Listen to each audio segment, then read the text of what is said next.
Hello everyone, so I am here doing a quick update on the market post Fort Wayne regionals. So I'm gonna go over a couple of card prices. I've done a video like this in the past, and I think I'll start to do this probably before and after certain regionals or big events. So we're just gonna look at some of the cards that had an impact in Fort Wayne and see how much they cost now, as well as some other cards that you might want to get your hands on.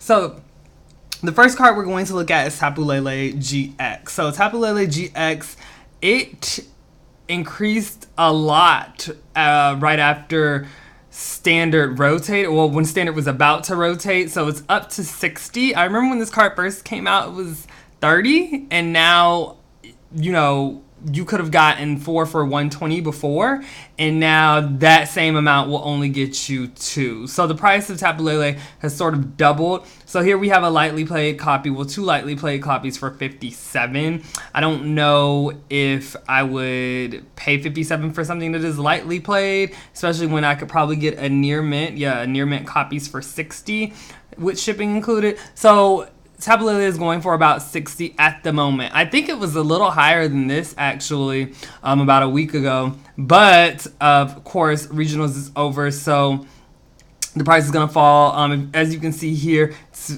mostly retaining its value. So that is on Tapu Lele. Next card we're going to look at is Gardevoir GX. And I'm not looking at the full, I'm not looking at the Sacred Rare versions or the full art versions. I'm looking at what you guys can get these for at the bare minimum. So Gardevoir is going for about 16. It was 15 when it first released for the longest. It's raised about $2, and it's mostly been staying that price there. I got 2 for 15. I need to get a third one.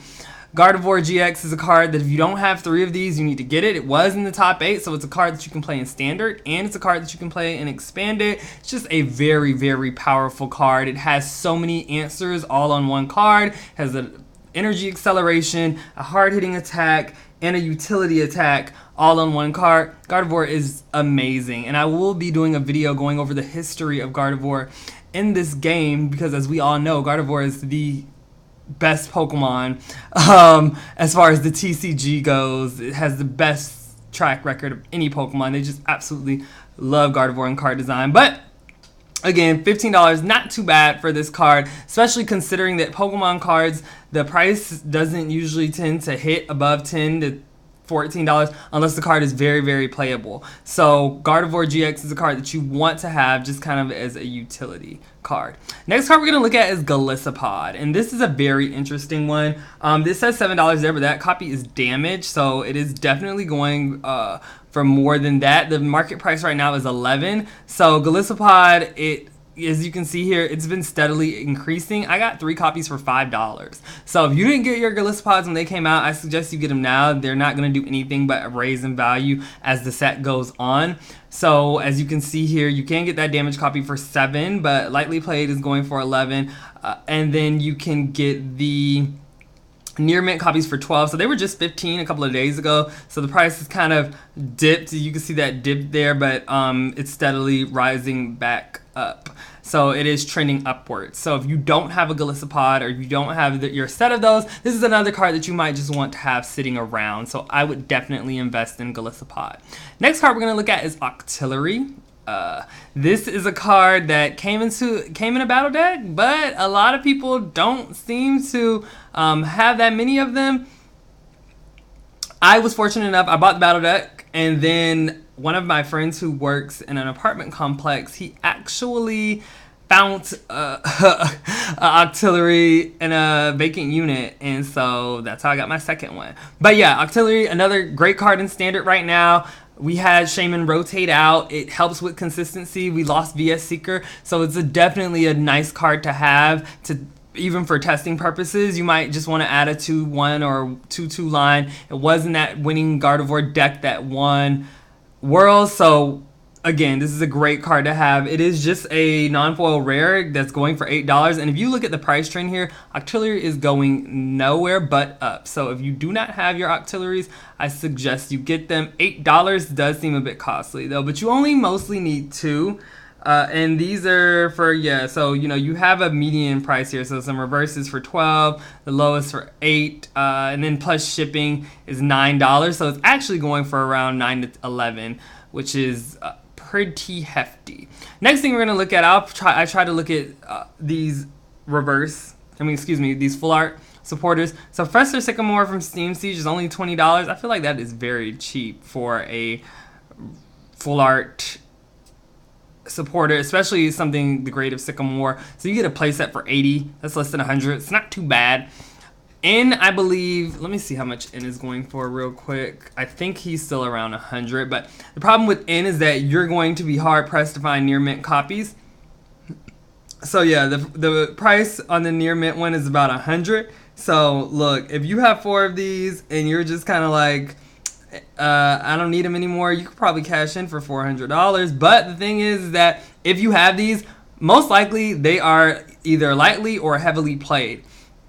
Even moderately. I'm not even going to say lightly played. They're probably most likely either going to be moderately played or heavily played, because Noble Victories was a set that came out so long ago, and N has just been a 4 of to 2 of in everything since its existence. So I highly doubt you will be able to find a near mint copy that you have yourself, unless you just held on to them and put them in your binder. Next card I want to look at, because I think this one's going to end up being very important and end up being very costly over time, is the Taboo Cocoa promo.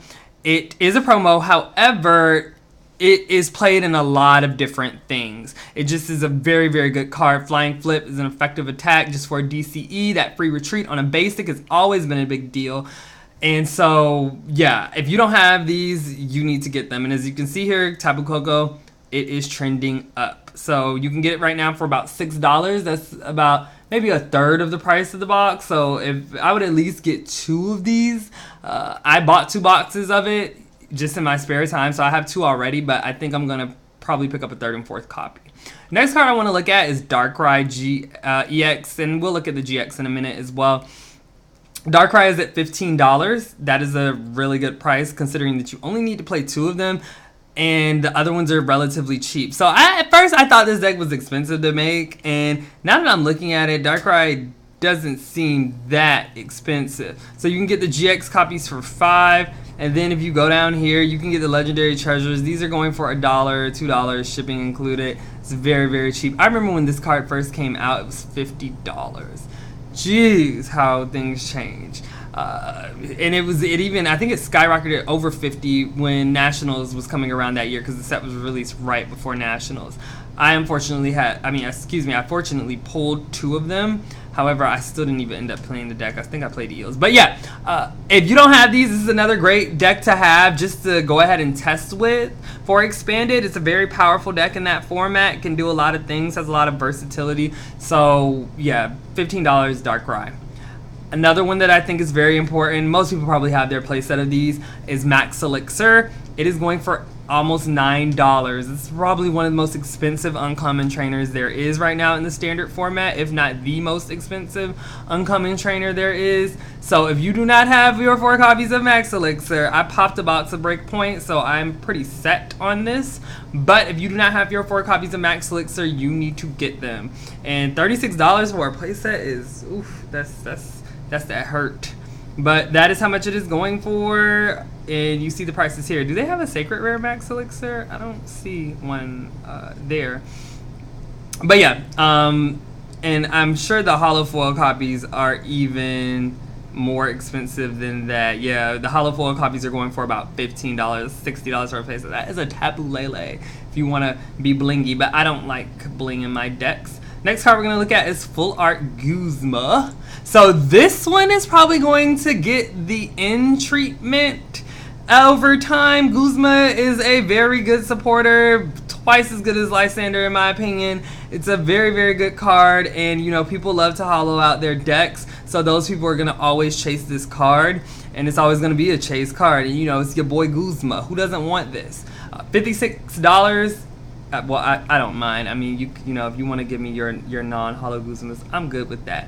$56.95 at the moment. The price is steady right now, but I think that is going to end up rising. And let me see how much N is going for, because N was expensive And compared to N, I'm sure, I mean, not N, shoot, Lysander.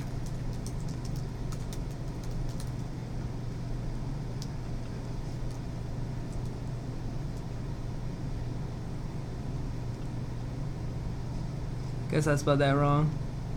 Wow. Wow, wow, wow. $12. So I think the value on this pretty much plummeted. I think it used to be way more than $12. Very, very good staple card. Before Guzman kind of trumped him.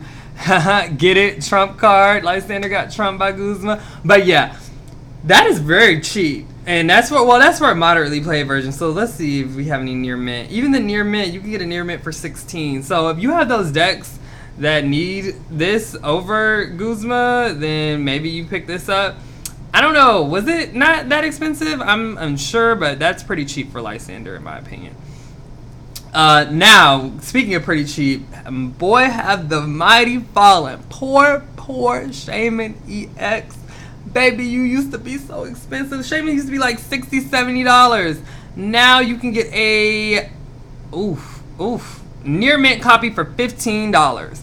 That is ridiculous. So you can get 4 for the price of what used to be 1. And basically what caused this is Tapu Lele, 1, and then 2, Shaymin rotating out of the standard format. 3, we also are getting that reprint Shaymin coming up in that set that is a reprint set, the really cool one, the full art one. That one is probably going to be a pretty penny because of course people like the art and they're going to want to play with it. But yeah, and you're gonna be hard pressed to find a near mint copy of Shaymin because again, you played anywhere from 2 to 4 Shaymin in every deck at one point. So yeah, they're going to be played. This is not a card that just kind of sits in your binder and collects dust. So if you need Shaymins for expanded, this is the perfect time to get them. I wouldn't mind getting a lightly played or a moderately played version of Shaymin. You can get this damaged version for $13, but why not pay $2 more and get a near mint? I don't understand. They really need to drop the price on that. Next card is Trevenants from the base set. So Trev went up to 15, then it went back down to 10, but now it's trended up right in the past 3 days still. However, so even though Trev did not do much at the Fort Wayne Regional, it still got top 32, I believe, but it's back down to 10. I think it was at 5 maybe a month ago because I was like, oh, okay, I can get a playset for 20. Not anymore. So yeah, playset's gonna run you about $40, and that's moderately played. So near mint, okay, so yeah, it is at 15. So near mints are at $15. So that's again $60 for a playset of Trev. At this point, most people who are going to play with it probably already have it. I unfortunately do not. So if I do want to play with this card, I'm gonna have to fork up the money. But the thing is, Tapu Lele promo isn't coming out anytime soon. The funny thing is that the break is like $1. I have 3 of those, but this, X and Y is out of print. It never got a reprint. Even though I feel like it could have gotten that reprint in a reprint set, it should have gotten it, considering how good it is in the expanded format. But yeah, Trev is very, very well. Of course, you probably wouldn't have wanted to play with it and expand it if it did get that reprint. But yeah, Trev, $15 near mint, and according to this, it's only rising weirdly. But the thing is that they're pushing expanded more this season, so these expanded cards are gonna, they're not gonna drop that much after these expanded events because people still have league cups and things of that nature. So last 2 things we're gonna look at are the ace specs. So there was a lot of controversy surrounding computer search. Somebody had bought out computer search, whoever that was, and then put it back up for $100 right before Fort Wayne. And as you know, every deck needs this. But it's funny because the supply for computer search should outweigh the demand because you only need 1 of it versus other cards. And I don't think ace specs were that hard to pull. I think you got 2, maybe 2 to 1 per box. But yeah, computer search is going for 50 now. So it was 100 maybe like a week ago, and then now it's 50. This is going to be another card that's going to be hard to find that is not played, because if you have a computer search, odds are you're putting it in your deck. Unfortunately, my computer search was stolen when the rest of my cards were stolen about a year ago. or was it 2 years at this point? Yeah, it's about a year ago. My cards had got stolen out of my cart, my rare ones at least, my 4 Shaymins, computer search, all my expanded stuff. So yeah, I don't have one currently, not spending $50 for it, thank God for friends. So that is where it's at right now. Do I think it's going to hold this value? No. I think computer search is going to continue to go down and it will settle at around about $30. It already dropped at 50% from last weekend, so we shall see. And then finally, Dowsing Machine. Dowsing Machine is also trending up, and it's hit the $35 mark, which is kind of like a worse computer search in most decks, or the poor man's computer search, as some players would put it. But it does work in some decks. If you are a deck that really is able to get ahead early and then you might need that item later, you probably want to play Dowsing Machine. So a deck like Darkrai, you really want that 5th Elixir or that 5th Dark patch, or you might want that 5th VS Seeker. So there are some certain decks that you would rather play it. Computer search is kind of better in those decks where you're trying to get set up or you're trying to reach a certain goal. So like Night March, you're trying to get a lot of Night Marchers in first turn, so computer search allows you to continuously dig. Dowsing Machine allows you to stay in the game or come back in the game, or stabilize in the game, I would say. And computer search mostly helps you to get ahead, but computer search, it generally is better on turn 1. Dowsing Machine is kind of better on turn 20. So it's like, where does your deck struggle? Do you struggle on turn 1 or do you struggle on turn 20? And that's where you need to decide. But yeah, $35, not so bad. So that is it for this market update post Fort Wayne regionals. I'll probably come back with another one before. I'll probably try to do these bi-weekly. Definitely do one before Hartford. I will be at Hartford. I'm excited. So I hope to see you guys there. Yes, I brought the channel back. Thank you so much for watching, and please subscribe if you enjoyed this.